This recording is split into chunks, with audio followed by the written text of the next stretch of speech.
everybody. Today we are talking all about how to get your teen athlete to eat more. And this is a common concern that I get from a lot of parents. They call me and they're like, how in the world do I get my teen to eat more food? How do I get them to gain muscle? How do I get them to gain weight? I'm concerned that they're not eating enough. What do I do? So we're going to talk about that today. And first things first is we want to figure out if your teen is actually under eating. I know that sounds really just obvious, but if they are not actually under eating, there's no cause for concern. We want to understand that, it takes time for a teen to gain weight. They are growing, they are using a lot of calories throughout the day, and so they are going to be not growing super fast. I mean, it takes years for someone to grow and to build muscle, and when you have specifically a female teen athlete, when they're in their younger years, and also males, they're not going to be gaining a lot of muscle in those younger years. So we just want to make sure that we kind of understand that and get that out of the way. So what I would recommend to know, or what to do to know if they are actually under eating, is to track their food for probably a week, so you could get a full spectrum of days during the week as well as weekend days. Track what they're eating. It doesn't even have to be consistent days. It could just be, some days here and there. And then, write it down on a piece of paper, and then use a program like Chronometer, so chronometer.com, and you can actually just log their food in there. It's kind of like MyFitnessPal, but it'll also show you grams of carbs, proteins, fats, vitamins, minerals, fiber, the whole 9 yards. It'll give you a much clearer picture than MyFitnessPal will.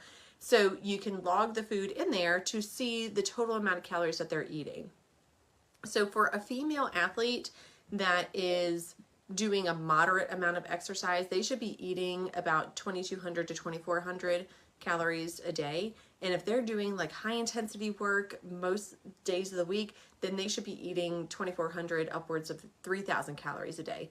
So if they fall within that range, then their intake is probably fine. If you notice that they are taking in less than that amount, like 1,200 calories a day, well, now you have a problem on your hands. So let's talk. So we want to first address if there are any issues that would be causing them to not eat that much, maybe a loss of appetite. So if they are deficient in vitamin B12, vitamin D, or zinc, these can all contribute to decreased appetite, and zinc can actually cause your taste buds to change, and so things can start to taste metallic to them or sour. So you want to make sure that they are not deficient in those. And one of the things that you can do if you use that Chronometer program is you can actually see what their intake is of those vitamins and minerals. So if you're noticing over the course of that week that they're not taking in very much vitamin D or very much zinc, then you'll know, okay, that might be a problem for them. Next up is, are they struggling with anything like depression, anxiety, disordered eating? If you notice that they are pushing food around on their plate, or they are just preoccupied with the calories that are in their food, or they're avoiding certain foods like carbohydrates or fats, well, those might be grounds for some disordered eating or some body dysmorphia, and we want to get those addressed. So what you would want to do in that case is make sure that they are seeing a therapist, get them in with their pediatrician, and then of course get them in with a dietitian like myself. Are they dealing with digestive disorders? Are they complaining about their stomach hurting all the time? Do they feel nauseous all the time? Maybe their head hurts, things like that. Those are all signs that something's wrong with their gut, and that needs to be addressed. And that could be as simple as just putting a probiotic in their diet. It might be more challenging than that, but that is definitely something that we want to address rather than just giving them more food, because that could make symptoms worse. Also, rule out any medical conditions. Do they have anything like a thyroid disorder or any other endocrine disorders? If a child has type 1 diabetes, which can develop at any point during their life, they will stop eating as much. Their appetite can actually decrease, but their thirst would increase. So things along those lines, we just want to be very aware of those things. Also, are they taking any medications like Adderall? That would definitely decrease their appetite and make them eat less. And also, while you're keeping track of their food intake, if you notice that they are having any stomach issues, that could be a sign of a food sensitivity or an allergy, or maybe they're having skin issues. You would just want to jot all that down so we could figure out, is there a problem with a food sensitivity or an allergy? Now, if you've ruled all those things out and they're just plain old not interested in food, or they need to gain weight, or they need to build some muscle, let's talk about what you do about those things. So first and foremost is to educate about nutrition. So you really just want to paint a picture for them and help them to understand why they need certain foods in their diet. Like carbohydrates and fats are the two main things that I see being avoided with teen athletes. You want to make sure that they understand why they actually need those in their diet. If you don't even know how to explain that to them, there is an online course that I offer, which is called the Sustainable Sports Nutrition Academy, where I explain all of this, and you can join that for just $1. So I'm going to link that below for you. And that gives you all the information. You can actually go through that with your teen, and it would help them to understand. Number 2 is involve them in meal planning and cooking. So you may feel like, I don't have time for that. It's just way easier if I just do it myself. And I completely understand that. But this is one of the most important things that I have found for just people in general. I've worked with hundreds of people over the years, and I always know when you have a person or a teen, I'll say that struggles with knowing what to eat because they just weren't taught when they were growing up. This is an essential thing that people need to know. You know, I think it's kind of like a lost art where people don't know how to cook. They don't know how to grocery shop. They don't know how to meal plan. And now I'm working with adults that are in their 40s and 50s and trying to teach them these things, these skills that they should have learned when they were a teenager. So you really want to get them involved in the kitchen and take them to the grocery store. And actually, when I was growing up, I used to go to the grocery store with my mom all the time, and that was like my favorite thing. Every week we used to go, and I would help her write out a grocery list, and I would go with her. And that probably sounds like, ugh, you know, that sounds awful, but I loved it, and it really served me well as an adult. So, and also it can make them more excited about eating. You know, if they are there at the grocery store, they can help pick out some foods that they want to eat, and then they are more likely to eat that. Same thing with cooking. If they are involved with cooking and preparing foods, it can actually make them more excited to eat those foods because they help prepare it. Number 3 would be to make food and meals convenient. So this would mean buying some easy to prepare snacks, or maybe some things that are already done for you, things that can be grabbed and go, you know, whenever they need something. So that can be as simple as, you know, granola bars or some protein bars, crackers, peanut butter, in those little Jif to go cups, or the Justin's little packets. That could be cut up fruit in the refrigerator. That can be sandwiches that are already made that they can just grab and take with them when they're going somewhere. Any of those options are great. And then also having foods that are just prepped ahead of time that they can easily throw together and make a meal. So what I mean by that is maybe like some shredded chicken, which I have a great recipe for on my website, and I'll link that below as well. So the shredded chicken can be made into so many different things. You can stuff that in a baked potato. You can put that on a pizza. You can make a sandwich out of it. You can put that on a salad or like a rice bowl. So many different options with that. So having some shredded chicken around, or maybe some type of grilled chicken, or maybe canned beans, all of those things where they could just kind of throw something together and make it a meal. I highly recommend getting things that are already done for you so that you don't have to spend hours in the kitchen prepping these things.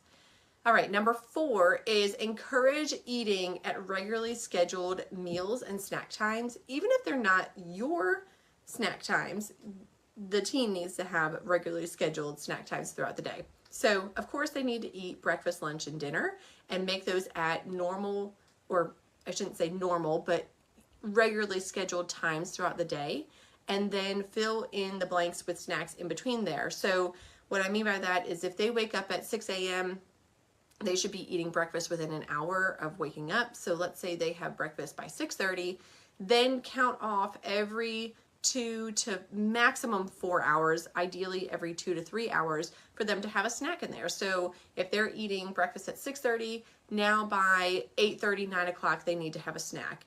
And then let's say their lunch period is at 11:30, great.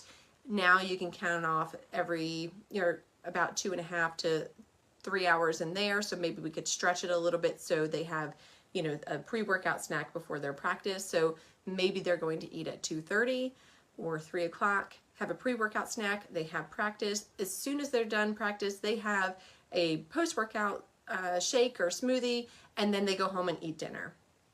You get the idea. So you want to have, times that they are able to stick to throughout the day, and I would just sit down with them and plan those things out so that they know. And then also their body's going to become accustomed to eating at those times, and what's going to happen is their body's actually going to get hungry at those times, because when you eat at regularly scheduled times throughout the day, your body knows when it can actually burn off that food and when it can utilize it, and then it's going to be ready for its next meal or snack. But if you're just eating at haphazard times throughout the day, your body really never knows when to utilize that food, when to burn it off, when not. And so then you can go hours and you don't feel hungry because your body's in this starvation mode. But if you're eating regularly throughout the day, your body knows what to expect, and it'll actually burn off that food and utilize it better. Next up, number 6 is focus on caloric density at meals and snacks. So you want to encourage them to eat foods that are high in calories but low in volume. So this would be things like nut butters, avocado, dried fruits. You can add, if you make a smoothie for them, add peanut butter to that, or you could throw in some flax seeds or chia seeds, or trail mix is a great option as a snack. You can also just spread some avocado on their sandwich at lunch. And instead of having a whole apple or a banana as their snack in the afternoon, give them some dried fruit. That's, again, where the trail mix comes in. So those types of things are going to have more calories to them. And also incorporate, instead of doing like skim milk or 1% milk, you can do whole milk instead of the low fat option. Same thing with yogurt. Do whole milk yogurt instead of the fat-free or low fat yogurt. Also with drinks, incorporate drinks with calories in them. So this would be a time where you want to have them drink fruit juice, or they can also do those naked drinks that are like fruit and vegetable drinks. That's fine. Instead of drinking water at dinner, they can have milk. Those types of things. Those are going to just build up calories over time, and it's just going to be another fluid. It's not going to be something that's completely different that they're adding in. So, but like I said, it'll build up calories over time, and that's going to help with weight gain or muscle gain, or just getting in more calories overall because they are not eating enough. Next up, they could do smoothies, they can do shakes. Like I said, you could add in some peanut butter, some almond butter to that. You can also add in some oats as well. That will actually give it some more calories, some protein, and some fiber. You could add a scoop of protein powder to that. If they can't tolerate whey protein, you could always do like a pea protein or brown rice protein. Add healthy fats to their meals. So when you are cooking, let's say chicken or some type of meat, cook it in some olive oil or cook it in some butter, and that's going to add calories without it even, like, nobody's going to know. There's just no way for that to even be an extra thing on their plate.